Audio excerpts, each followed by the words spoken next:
आज का टॉपिक है recording of transaction two part 3।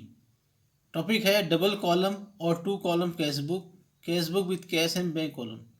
इसमें दो कॉलम होते हैं, एक कैश का होता है एक बैंक का होता है। डेबिट में भी होता है क्रेडिट में भी होता है। तो ये है क्या? Double column cash book is a cash book which has two column on each side, one for cash and one for bank. It represent two account, cash account and bank account. Format of double column cash book, देखो ये format है। Debit में क्या है? Date particular L F cash bank, date particular L F cash bank.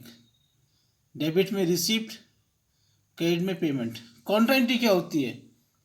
Contra entry होती है जो cash को भी इफेक्ट करती है बैंक को भी इफेक्ट करती है एक साथ, उसे कहते हैं कॉन्ट्रा एंट्री। जैसे डिपॉजिट कर रहे हैं पैसे बैंक में, तो bank account debit to cash, एक तो बैंक में ट्रांसफर होगी अमाउंट, एक कैश में भी होगी। और वैसी video from bank for office use, इसमें भी क्या हो रहा है, कैश और बैंक दोनों इफेक्ट हो रहे हैं। और इसको इसको कैसे डिनोट करते हैं? जैसे ट्रांजेक्शन लिखते हैं तो लेजर फोलियो में लिखना है C, capital C, both side.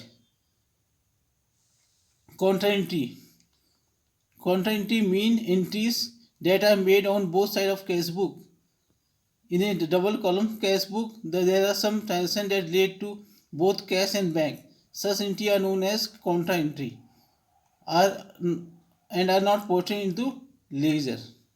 Against such entry, the letter C is written in LF column to indicate these are the contra transaction. Example 1, cash deposited into bank, bank account debit to cash. तो इसमें एक bank में posting होगी, एक cash में posting होगी। Cash video from bank for personal for office use, cash account debit to bank. इसमें भी कैश में भी पोस्ट होगा, बैंक में भी पोस्ट होगा। डबल डबल इफेक्ट आएंगे इसके। आगे समझते हैं क्या है। Question 1, prepare two column cash book from the following transaction of messrs Vijay for the month of April 2024। ये ट्रांजेक्शन है। तो पहला क्या है? April 1, cash in hand bank overdraft. तो ये बैलेंस बॉट डाउन है, मतलब शुरुआती बैलेंस है। तो कैश इन हैंड को तो डेबिट में लिखेंगे टू बैलेंस बॉट डाउन, और ओवरड्राफ्ट को by balance brought down bank में लिखेंगे। ये देखो, April 1 to balance brought down 72,000, और April 1 by balance brought down 68,000। Finance entry क्या है? Cash purchase ₹9,000 less state discount 10%। तो ये कितना हो जाएगा? 8100 हो जाएगा। तो बाई परचेज में कैश में लिखेंगे 8100। फिर sold good to Raja on credit 5,000, purchase good on credit from Rajesh 9,000। ये नहीं आएगा क्योंकि क्रेडिट में हो रहा है, ये कैश में नहीं हो रहा। अप्रैल 4, वेजेस पेड, ये भी बाई वेजेस कैश में आएगा 8,000। अप्रैल 5, कैश सेल, ये डेबिट में आएगा, टू सेल का करके आएगा 88,000। फिर अप्रैल 7, परचेज गुड फ्रॉम मनीज for 63,250 paid by cheque in full settlement 62,000।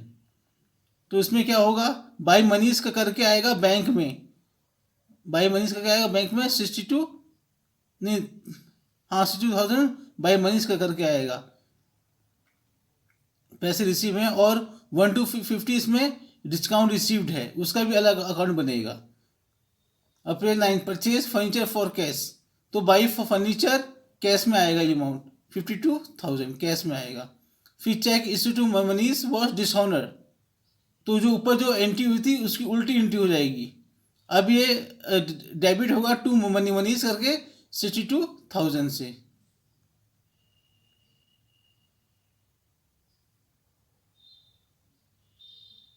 और इससे ऊपर एक एंट्री थी, cash paid to Sarika, discount receive 600, तो वो 22 सरिका करके 25,600 आएगा, कैश में आएगा वो। और डिस्काउंट रिसीव का भी अलग अकाउंट बनेगा इसमें।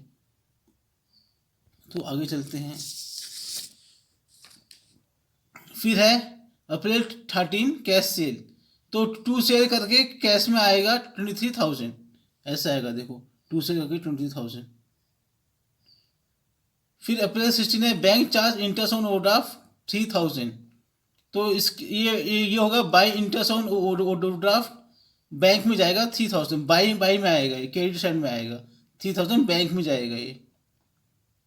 फिर अपने 18 डेबिट टू बैंक, ये कॉन्ट्रा एंट्री है, बैंक टू कैश होगा तो डेबिट में टू कैश और क्रेडिट में बाई बैंक करके 36,000 पोस्ट होगा। देखो to cash April 18 to cash contra 36,000 bank में, और April 18 by bank contra cash में 36,000। फिर अप्रैल 20 है paid telephone bill by cheque, तो बाई टेलीफोन बिल आएगा, बैंक में जाएगी अमाउंट 4,000। देखो अप्रैल 20 ये रहा। फिर April 25 sold good for 1,20,500 to Sachin and receive cheque in full settlement deposit same day, तो बैंक अकाउंट डेबिट होगा टू सचिन होगा, तो इसका इफेक्ट आएगा डेबिट में, टू सचिन बैंक में जाएगा 1,18,000। अप्रैल 27 पेड रेंट, तो बाई रेंट करके कैश में आएगा 5,000। अप्रैल 29 due cash for personal use, तो ड्राइंग है ड्राइंग टू कैश, तो बाई ड्राइंग करके 6,000 कैश में आएगा, ये देखो कैश में आया। फिर अप्रैल 30 पेड सैलरी 12,000, तो बाई सैलरी करके कैश में आएगा। फिर इंटरेस्ट कलेक्टेड बाई बैंक 30,500, तो इसका क्या होगा, तो बैंक अकाउंट डेबिट होगा टू इंटरेस्ट कलेक्टेड बैंक, तो डेबिट में आएगा टू इंटरेस्ट कलेक्टेड बैंक में जाएगा 30,500। तो यहाँ डेबिट का टोटल करना पड़ेगा कि कैश का भी बैंक का भी। फिर क्रेडिट में यदि कम होगा तो बाई बैलेंस कैरी डाउन करके लिख देंगे अमाउंट।